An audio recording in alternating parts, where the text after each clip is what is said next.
Chers amis, bonjour, je me réjouis vraiment de nouveau d'être parmi vous et de pouvoir partager avec vous la parole de Dieu. La parole de Dieu est tellement importante. La parole de Dieu doit être le fondement de notre vie. Sa parole nous nourrit, sa parole va séparer l'âme de l'esprit. Sa parole est comme un miroir pour nous. Nous allons voir l'état de notre être spirituel. Nous avons besoin de sa parole. Sa parole est une lumière sur notre sentier. C'est sa parole qui nous guidera, c'est sa parole qui nous dirigera. Il est important pour nous en tant que peuple de Dieu de connaître la parole de Dieu. La parole de Dieu va influencer notre manière de penser. Nous devons penser de la bonne manière, penser comme Dieu, afin de pouvoir agir comme Dieu.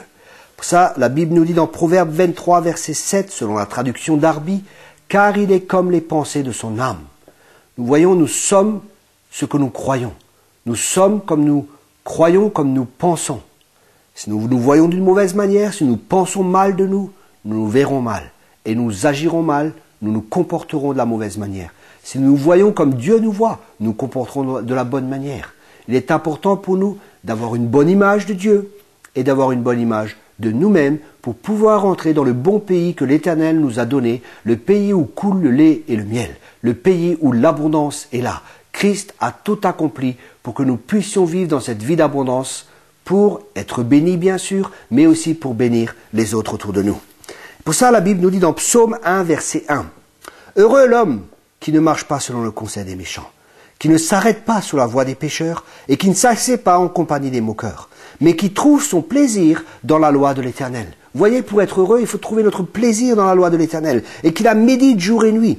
Et quel sera le résultat de cet homme qui pense à la pensée de Dieu, qui pense et qui réfléchit à la parole de Dieu, qui médite la parole de Dieu. Ça veut dire qu'il réfléchit, qu'il la rassasie, qui pense à la parole de Dieu. Quel sera le résultat? Il est comme un arbre planté près d'un courant d'eau qui donne son fruit en sa saison et dont le feuillage ne se flétrit point. Tout ce qu'il fait lui réussit. La volonté de Dieu, mon ami, si Dieu nous donne ses principes de réussite, c'est parce que Dieu veut que nous réussissions. Et pour cela, il nous donne un principe très simple. Renouvelons notre intelligence. Pensons comme lui pense afin d'obtenir ce qu'il veut que l'on obtienne.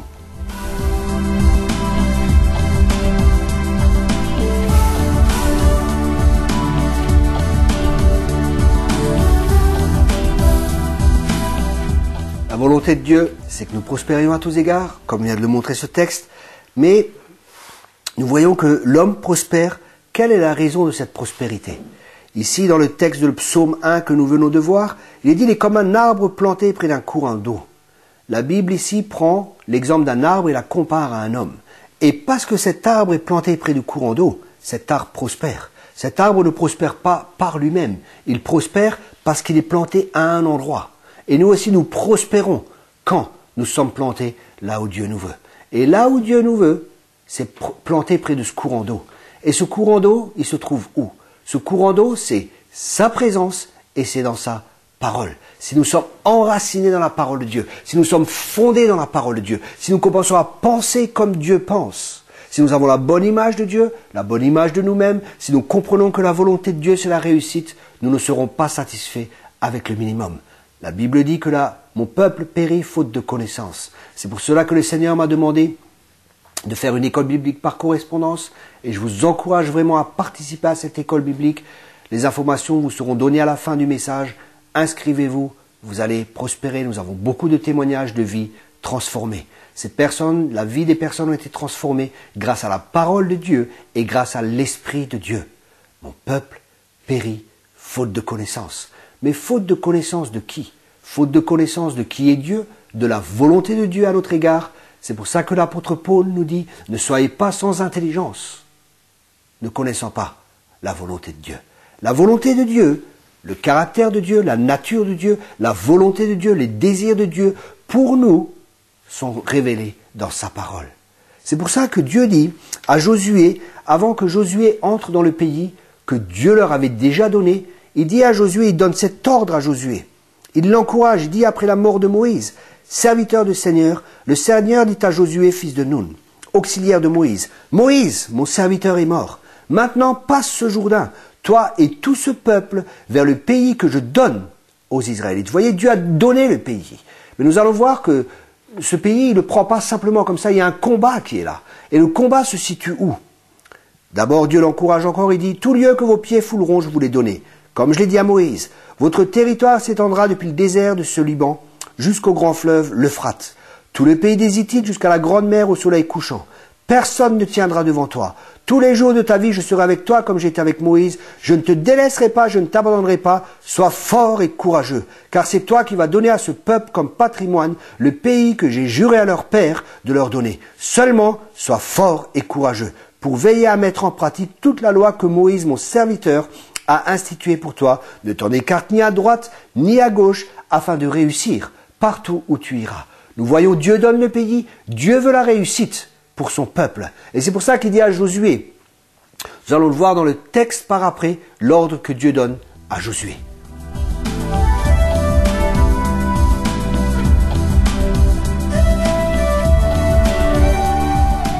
Dieu a donné le pays à Josué, Dieu nous a donné aussi un bon pays, mais il y a un combat qui est là.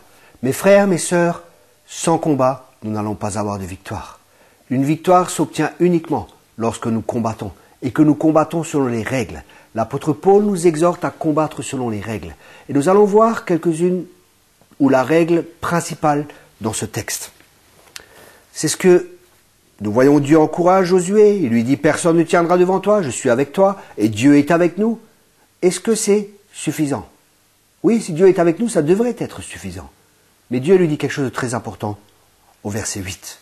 Josué 1, verset 8. Ce livre de la loi ne s'éloignera pas de ta bouche. Tu le reliras jour et nuit pour veiller à mettre en pratique tout ce qui est écrit. Alors, tu mèneras à bien tes entreprises. Tu réussiras. Rappelez-vous, Dieu donne le pays. Dieu veut que nous réussissions. Dieu fait sa part. Nous avons notre part à faire. Dieu ne fera jamais ce que nous devons faire. Et nous ne pourrons pas faire ce que Dieu doit faire. Amen. Nous ne pourrons pas nous sauver par nous-mêmes. C'est pour ça que Dieu a envoyé Christ. Et là, il dit, ce que notre part à faire, c'est que ce livre de la loi ne s'éloigne pas de ta bouche. Une autre traduction dit, aie soin de répéter sans cesse les paroles de ce livre de la loi, médite-les jour et nuit, afin d'y obéir et d'appliquer tout ce qui est écrit, car alors tu auras du succès dans tes entreprises, alors tu réussiras. Vous voyez, Dieu nous demande d'abord de prendre sa parole, et parce que nous avons sa parole en lui, dans sa parole il y a les capacités pour accomplir ce que Dieu promit. C'est pas au travers de nous-mêmes, mais c'est au travers des capacités que Dieu donne à travers sa parole. C'est au travers de la nouvelle naissance, de la nouvelle créature que nous sommes devenus. Pas à travers de nous-mêmes, je parle du vieil homme, il a été crucifié, mais à travers de ce que Dieu fait, à travers de sa parole, au travers du renouvellement de notre intelligence. Ne vous coulez pas simplement dans le monde de tout le monde, nous exhorte Paul dans Romains 12, verset 2. Mais pensons comme Dieu pense, afin d'obtenir ce que Dieu veut que l'on obtienne. Notre traduction dit, ce livre de la loi ne s'éloignera pas de ta bouche, tu le murmureras jour et nuit afin de veiller à agir selon tout ce qui s'y trouve écrit. Car alors, tu rendras tes voies prospères, alors tu réussiras. À nouveau, nous voyons que Dieu veut que nous prospérions, que Dieu veut que nous réussissions. La clé, c'est de renouveler notre intelligence, c'est de méditer sa parole. Et il nous dit de murmurer, c'est-à-dire de parler à voix haute. Pourquoi? Parce que la foi vient de ce que l'on entend, et ce que l'on entend vient de la parole de Dieu. Une autre traduction dit, répète sans cesse les enseignements du livre de la loi, redis-les dans ton cœur jour et nuit, ainsi tu t'efforceras d'obéir à tout ce qui est écrit. De cette façon, tu mèneras les projets avec succès et ils réussiront. Vous voyez, pour mener nos projets à succès, pour que nos projets réussissent, nous avons besoin de la parole de Dieu, de croire cette dernière et d'agir en fonction de cette dernière.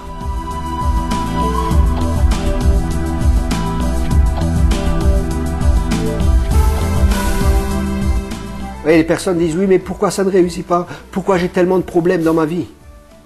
Les problèmes ne sont pas vraiment des problèmes quand nous regardons les problèmes du bon côté. Laissez-moi vous expliquer. Les problèmes peuvent être des escaliers qui nous mènent au succès. Les problèmes sont là pour être résolus. Je vais un peu partager avec vous. Nous voyons que Dieu a tout donné et il demande à Josué justement de renouveler son intelligence. Si Dieu l'a donné, c'est que cela lui appartient. Et c'est cette pensée que nous devons avoir. Nous avons tout reçu pleinement en Jésus-Christ. Si Dieu nous a donné, cela nous appartient. Mais nous voyons qu'il y a un combat. L'ennemi est là. Il combat au niveau de nos pensées. Il vient avec le doute. Il essaie de nous faire douter de la bonté de Dieu. Il essaie de nous faire douter de la parole de Dieu. Il essaie de nous faire douter de l'intégrité de Dieu. Il essaie de nous faire douter de la véracité de Dieu. Il essaie de nous faire douter des intentions de Dieu. Mais nous savons que Dieu est bon. Nous savons que Dieu est pour nous. Nous savons que Dieu a le meilleur pour nous. Et nous allons voir, nous allons un peu étudier la différence entre une personne qui réussit et une personne qui vit dans l'échec. Premièrement, bien sûr, nous avons des problèmes, nous avons des difficultés dans nos vies, mais Dieu nous dit que nous sommes responsables. Et il est important, mon frère, ma sœur, que vous preniez vos responsabilités dans votre vie.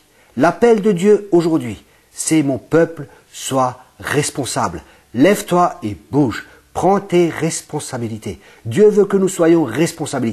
À la croix, il a tout accompli et il s'est assis. Maintenant, c'est à nous de bouger. J'entends beaucoup de gens qui disent, oui, mais le réveil viendra un jour. Un jour, Dieu va faire quelque chose. Non, non, c'est aujourd'hui que Dieu veut faire quelque chose. Si nous commençons à bouger, si nous commençons à mettre en parole sa pratique, Dieu est avec ceux qui bougent. Dieu n'est pas avec ceux qui dorment et ceux qui attendent qu'un jour Dieu fasse quelque chose. Le même esprit qui a ressuscité Christ est en nous. Le même esprit qui a resté Jésus-Christ est en nous. Et Dieu nous ordonne d'aller, de prêcher la bonne nouvelle à toute la création. Et sa puissance, sa parole, les signes, les miracles, les prodiges vont nous accompagner si nous croyons. Et le fait de croire nous fera que nous agissions.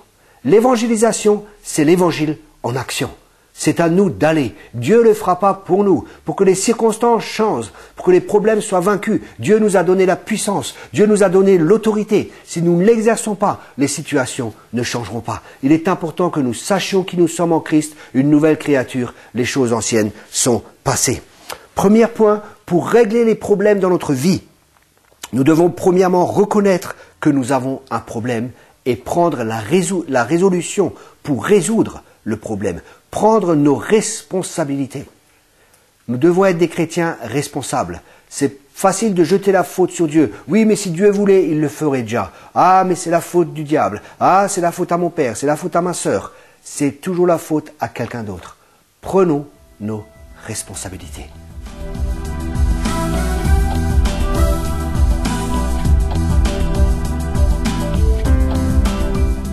Nous avons constaté que Dieu nous a tout donné pleinement en Jésus-Christ. Mais notre part à faire, c'est de prendre nos responsabilités. Et tout cela se situe toujours au niveau de nos pensées. Les pensées, c'est comme un levier, c'est le centre de commande de notre vie. C'est pour ça que le diable essaie d'être à ce levier. Mais Dieu nous donne l'autorité pour que nous puissions résister au diable. Mais pour pouvoir résister au diable, il faut d'abord nous soumettre à Dieu et après résister au diable. Soumettez-vous à Dieu et résistez au diable. On peut que se soumettre à Dieu quand on connaît sa volonté. La volonté de Dieu, c'est que nous prospérions. La volonté de Dieu, c'est que nous soyons des modèles. La volonté de Dieu, c'est que quand les gens nous voient, ils voient Christ en nous, l'espérance de la gloire. Est-ce que Dieu est un perdant? Est-ce que Christ est un perdant? Bien sûr que non. Et comme nous sommes créés à son image, nous devons refléter son image. Nous portons son image. C'est pour ça, venez avec moi, nous allons voir différents principes de personnes qui réussissent et les personnes des gagnants et des vainqueurs. Et pourquoi certains gagnent et pourquoi certaines personnes vivent toujours dans la défaite. Cela ne vient pas tout seul. La réussite ne vient pas tout seul. Bien sûr, c'est Dieu qui nous donne la réussite. Dieu veut que nous ayons la réussite, mais nous avons notre part à faire et cela se situe au niveau de nos pensées. Premièrement, les personnes qui réussissent ont appris à assumer la responsabilité de leur destinée. Vous êtes responsable de votre vie. Nous sommes chacun de nous responsables de notre vie. Les gagnants pensent différemment des perdants. Un gagnant, par exemple, il pense qu'il est responsable de sa vie. Et parce qu'il est responsable, il va prendre la responsabilité et il va faire ce que son devoir est de faire. Il va lire la parole, il va méditer la parole, il va être obéissant à la parole de Dieu. Rappelez-vous, ce n'est pas le hasard. Si nous réussissons, ce n'est pas le fruit du hasard. Un gagnant, il se concentre sur les solutions, pas sur les problèmes. L'apôtre Paul disait, une porte m'a été ouverte, mais les ennemis sont nombreux. Il aurait pu se concentrer sur les ennemis ou il se concentre sur la porte qui est ouverte. Dieu n'a jamais dit que vous n'aurez pas de problème. Mais dans toutes ces choses, nous sommes plus que vainqueurs. Pour pouvoir vaincre, il faut qu'il y ait quelque chose à vaincre. Et la puissance de Dieu, la sagesse de Dieu, sa parole, ses conseils nous aideront à être plus que vainqueurs. Dieu veut que tu sois vainqueur. Arrête de parler de tes problèmes et commence à parler à tes problèmes. Un vainqueur ou un gagnant, il se demande ce qui peut être fait. Un gagnant va se demander ce qui peut être fait, il se concentre sur la solution, ce qu'il peut faire pour que les situations changent. Il réfléchit, il médite la parole de Dieu, il cherche la solution dans la parole de Dieu. Vous avez un problème devant vous, la solution se trouve dans sa parole.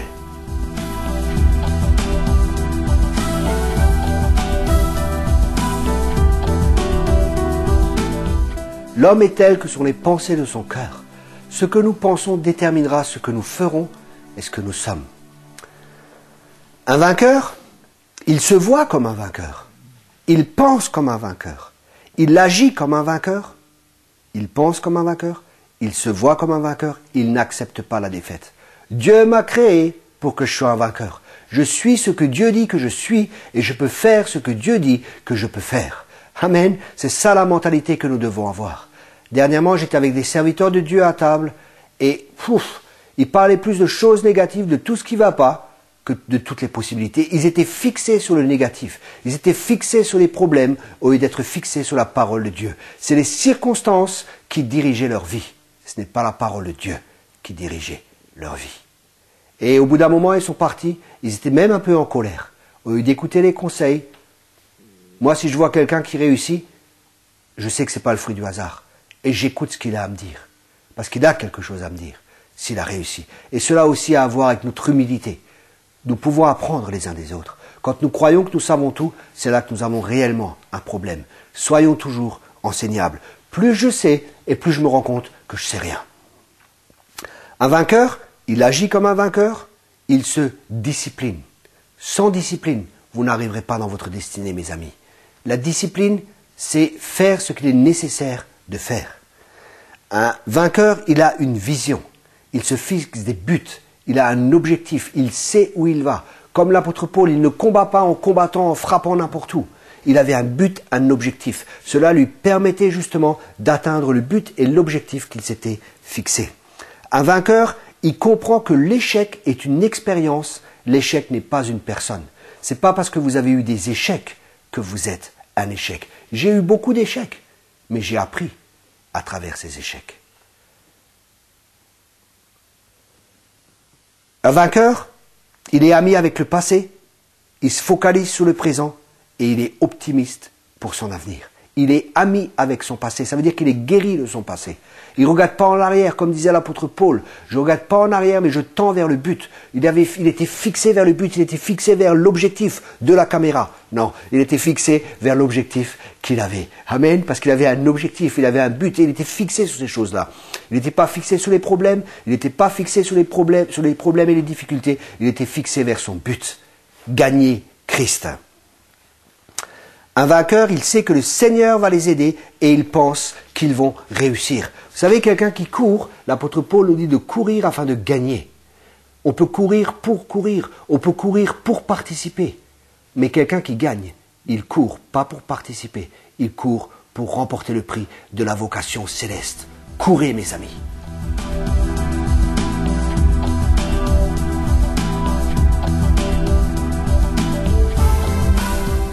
Nous avons vu la pensée de vainqueur, nous avons vu la pensée des gagnants, maintenant nous allons voir la pensée d'un perdant.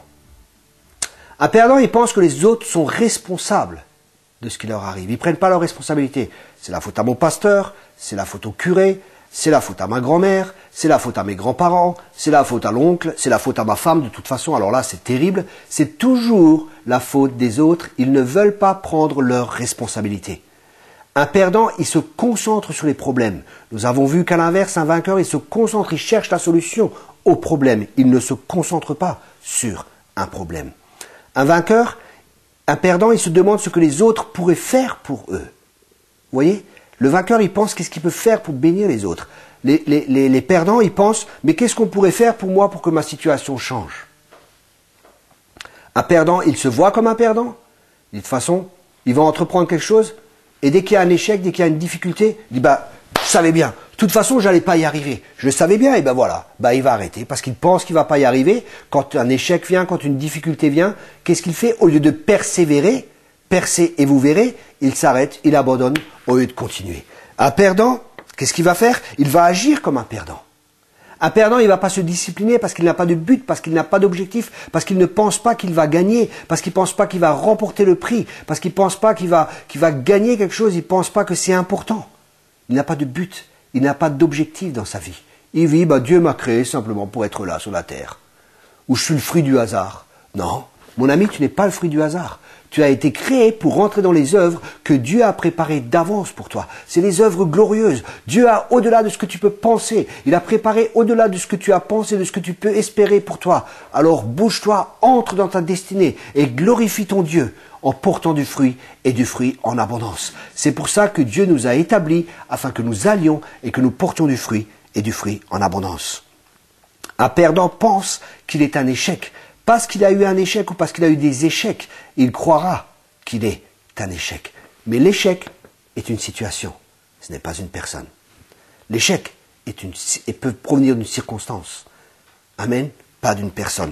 Apprenons au travers de nos échecs afin de ne plus reproduire les échecs. Une personne, un perdant, il pense que peut-être il va réussir. Dieu demande à Josué de conduire le peuple. Il lui enseigne les principes de la prospérité. Josué savait qu'il allait gagner. Josué savait qu'il allait vaincre. C'est pour ça qu'il n'était pas content avec la défaite. C'est pour ça qu'il s'est dit, il n'y a pas eu de victoire, il y a quelque chose qui ne va pas dans ce camp. Et il y avait le péché qui était là. C'est pour ça qu'il n'y a pas eu la victoire. Il se disait, s'il n'y a pas la victoire, il y a quelque chose qui ne va pas. Si vous n'avez pas la victoire, mes amis, il y a quelque chose qui ne va pas. Ce n'est pas Dieu qui doit changer, c'est nous qui devons changer.